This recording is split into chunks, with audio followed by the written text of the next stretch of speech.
湾的高雄地区有一位恶行重大的女流氓头目，叫做张银霞。聚众开设暴力讨债公司，甚至性侵害自己暴力集团当中的小弟，成为了高雄警方追击的对象。受害的男子惊恐地吐露了当时的情况。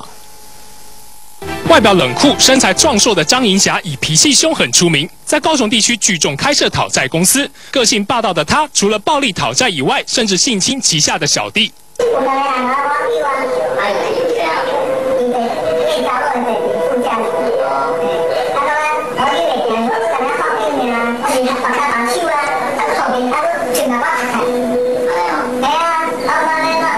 这时，被绑的小弟完全没有反抗的机会，只能忍气吞声，任由大姐头蹂躏。受不了连日来极尽变态的虐待，这名小弟身高167公分，体重却只剩下45公斤。回想起当时恐怖的经过，还是一脸惊恐。